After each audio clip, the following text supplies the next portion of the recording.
A little bit this morning about where God dwells. Where God dwells. You know, when God created man, and He created man in God's image and in God's likeness. And He put him in the garden, gave him dominion, and when he breathed into Adam the breath of life, and Adam became a living soul, he stood up with the understanding of who he was and who God was, and he had that perfect relationship with God. God just communed with him, and that's the way God wanted it, folks. He wanted children. God had angels. He wanted children that could make the choice to love Him. And that was a perfect relationship between God and His creature man, His creation, made in His image and likeness. And until sin came and broke that perfect bond, and Adam began to have another voice in his spirit besides God's. And so he began to make his own choices and go his own way. And the Bible tells us that story about how when this happened and man began to spread across the earth, some, began to call themselves by the name of the Lord and still try to seek a relationship with God, and others just begin to build their own gods out of things in nature, gods of wood and of stone, and set up their own doctrine and begin to just worship God, whatever God they had in their mind. But God began to move to try to, again, bring a people unto Himself. A people that would sow righteous seed into the creation. And we have to understand it was the only way that creation could last. Because God had set up a system to keep creation going, a system called seed time harvest. Whatever man in dominion sowed into that system, the harvest part of God caused it to grow. And without a righteous seed sowing God's way into the creation, soon death would overtake creation and would destroy it. And we see that happened in the flood anyway. But God, when that was about to occur, when the flood, when judgment was about to destroy creation, God found a man named Noah to carry on a righteous seed. And you can follow God's hand all through the Scripture as He once again tried to bring forth people unto Himself. From Adam, and then Cain killed Abel, and after that the Bible said that they had a son named Seth, which means appointed. So God was still appointing Himself a seed to carry on His way and His righteousness. And it came down through Seth, and you, like I say, you can follow that lineage on down to a man named Abram. And God, it's a perfect line from generation to generation to generation. God always had somebody that was seeking Him and sowing the seeds of life. And when it was time, God looked over into a land called the land of the Chaldeans. And He found a man whose family was moon worshipers, but a man whose heart was longing for truth. A man named Abram. And He brought Abram out of that land of the Chaldeans, separated him so that He could begin to use him to bring forth God's plan. And we must know today, sometimes, folks, we have to be separated from some things before God can really use us. And so Abram had to be brought out of that land that was worshiping idols and away from his kinfolks to a place where God told him. And God began to speak to Abraham in Genesis 17 and make promises and show Abraham the plan that he had in the earth. And out of Abraham was going to come the righteous seed that God was going to deal with. In Genesis 17 and 1, we'll start reading. It said, and when Abram was 90 years old and 9, the Lord appeared unto Abram and said unto him, I am the Almighty God, walk before me and be thou perfect. And I will make my covenant between me and thee, and will multiply thee exceedingly. And Abram fell on his face, and God talked with him, saying, as for me, behold, my covenant is with thee, and thou shalt be a father of many nations. Neither shall thy name any more be called Abram, but thy name shall be called Abraham, which means father of a multitude. It says, for a father of many nations have I made thee, and I will make thee exceedingly fruitful, and I will make all nations of thee, and I will make nations of thee, and kings shall come out of thee, and I will establish my covenant between me and thee, and thy seed after thee in the generations, for an everlasting covenant, to be a God unto thee, and to thy seed after thee. He told Abraham, he said, I'm going to make you a father of many nations, a father of a multitude. And I'm going to establish my covenant. Through you, I'm going to bring my plan and my word to the world. And I want you to notice there, in that verse 5, he changed his name over to the character. Name means character or authority. And he changed his name from Abram, which means exalted father, to Abraham, which means father of a multitude or father of nations. But do you notice in that verse 5 that he spoke in the present tense? I have made. Abraham didn't even have children. And he said, I have made you a father of many nations. Because when God speaks, folks, he speaks in terms of eternal. Because nothing can change it. There is no power but his power. Nothing could stop it. Long before the promised seed was ever born, God said, you are Abraham. You are the father of a multitude. And he changed that name because then anytime that Abram spoke his name, Abraham, he was speaking that promise. When he met somebody, he said, I am Abraham. He was saying, I am a father of many nations. And God, in the present tense, had already declared that. And so, when Abraham was old, it didn't happen immediately. Years began to pass. And there was still no seed. But God said, I've done it. And they was holding on to that promise. And when Abraham was old, out of Sarah's dead womb came a child of promise. When they had reached the point where it was impossible physically for them to have children, God made the impossible possible because he had spoken. See, they had come to the place where they couldn't do it. They could not produce children.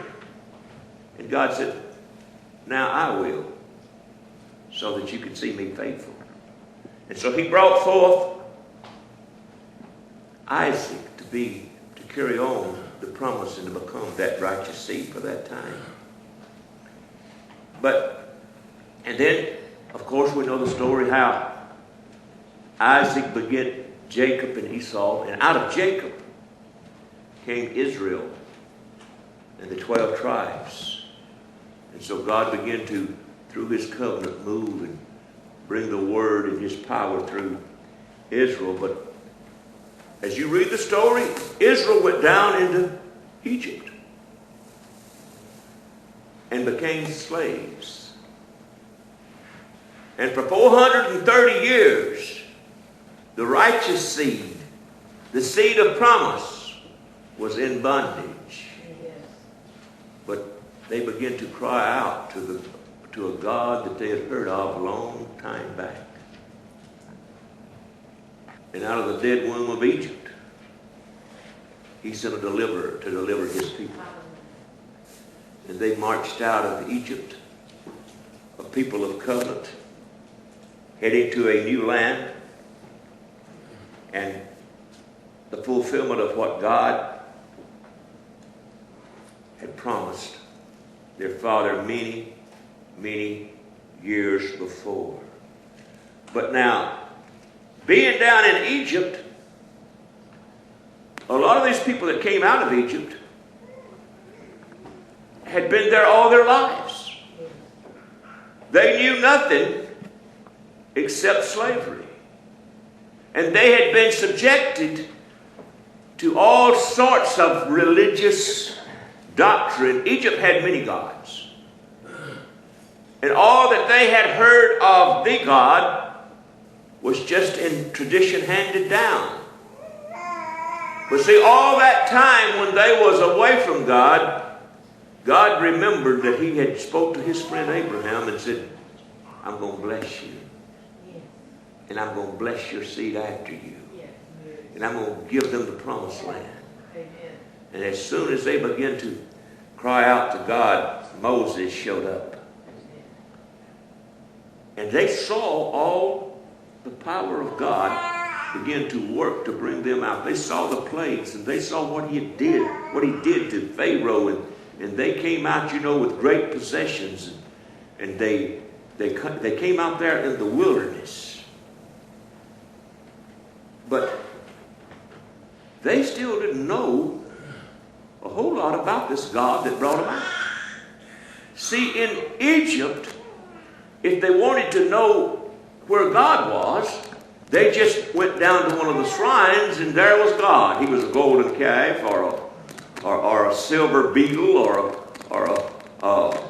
a lamb, you know, an image of the lamb. But now they're out there in the wilderness, and they're expecting everything to work perfect. And how many knows that even though you've got a promise, everything doesn't work perfect? Because you also have an enemy. If they were out there in the wilderness and they ran out of water, God had been feeding them with manna, but they had got used to manna falling.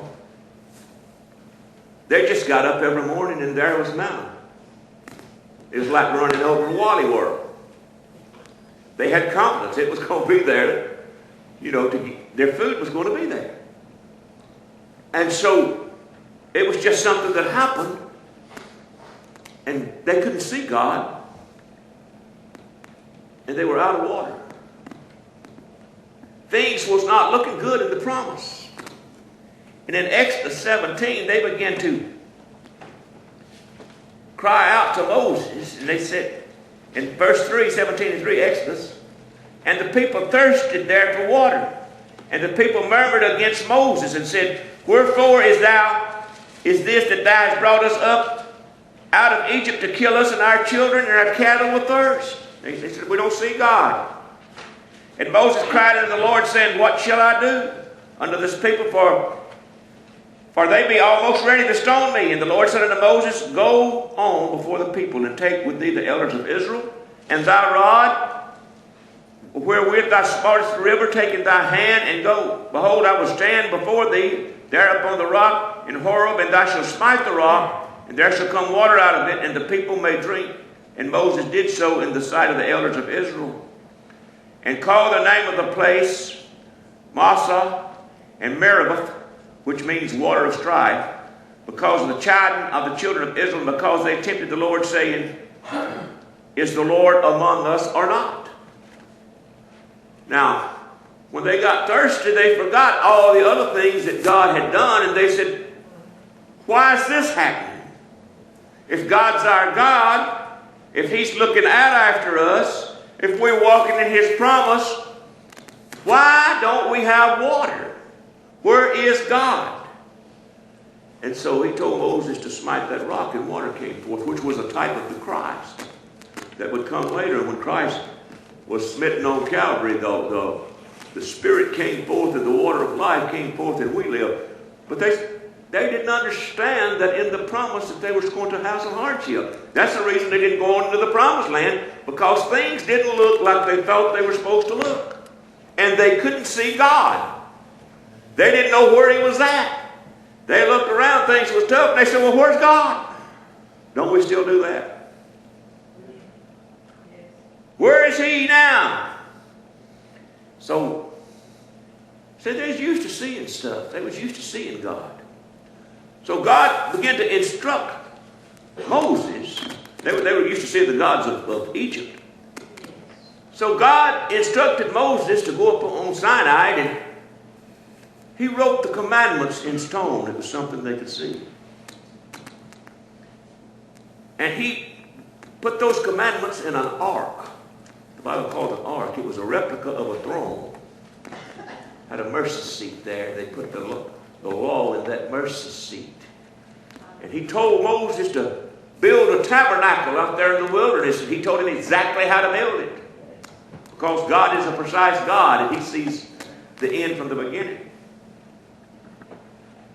And so Moses built that tabernacle and put this Ark of the Covenant in there with the commandments. And they had a veil, and the high priest would go in there with the sacrifices once a year and sacrifice for the people's sin. And with that tabernacle out there, and the glory of God came down in a cloud. And the Bible said when the cloud of glory was there over the tabernacle door, Israel just stayed where they were. And when the cloud moved, Israel moved. Cloud by day and a pillar of fire by night. They moved when they saw God moving. Boy, I wish we could get that.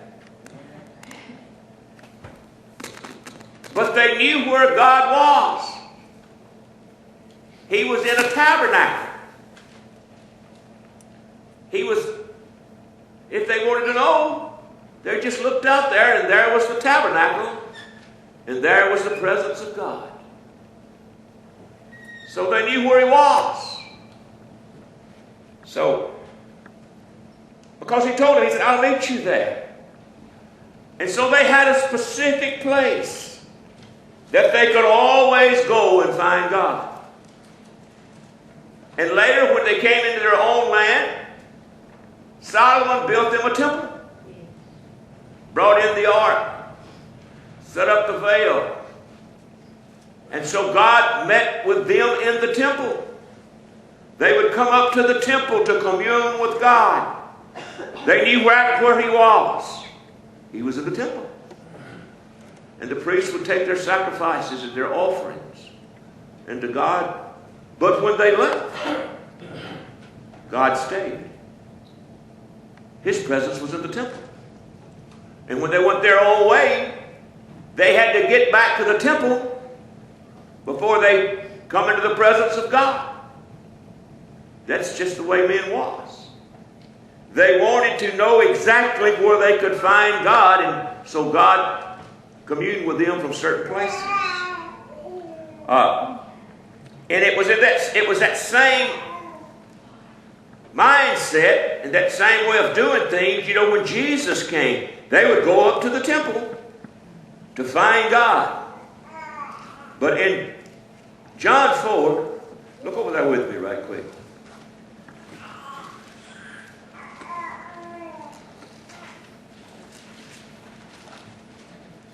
Jesus was on His travels, and He came to Jacob's well. And He sat down on the well, and He was thirsty. And there was a woman came out of the city, a Samaritan. And He began to talk to her. And in verse 19, Jesus had just told her the whole life story. Told her about the husband that she had, and the one that she had then was not really her husband. And so he just gave her a picture of her whole life. And in that, in verse 15, starting verse 15, the woman said unto him, Sir, give me this water that I thirst not, neither come hither to draw. He told her that he had some water. Yes. And Jesus said unto her, Go, call thy husband and come hither. And the woman answered and said, I have no husband. And Jesus said unto her, Thou hast well said, I have no husband, for thou hast had 5 husbands. And the one which thou hast now is not thy husband, and that thou truly said. In other words, he just told her everything that he shouldn't have known. And so because of that, she said in verse 19, the woman said unto him, Sir, I perceive thou art a prophet. Our fathers worshipped in this mountain. You see that? She said, our fathers came to this mountain to find God. This is where we worship. This is where the Samaritans come. And you say that in Jerusalem is the place where they ought to worship. In other words, the Jews say, go up to the temple and you can find God. My people said, come to this mountain and you can find God. That's the way it's always been, but things was changing. Look what Jesus said. Jesus said unto her, Woman, believe me, the hour cometh when you shall neither in this mountain nor yet at Jerusalem worship the Father. You worship, you know not what. We know what we worship, for salvation is of the Jews, but the hour cometh and now is, when the true worshipers shall worship the Father in spirit and in truth, for the Father seeketh such to worship him. God is a spirit, and they that worship him must worship him in spirit and in truth. He said things are changing. It's not like it's always been. Things are changing. So you don't have to come to this mountain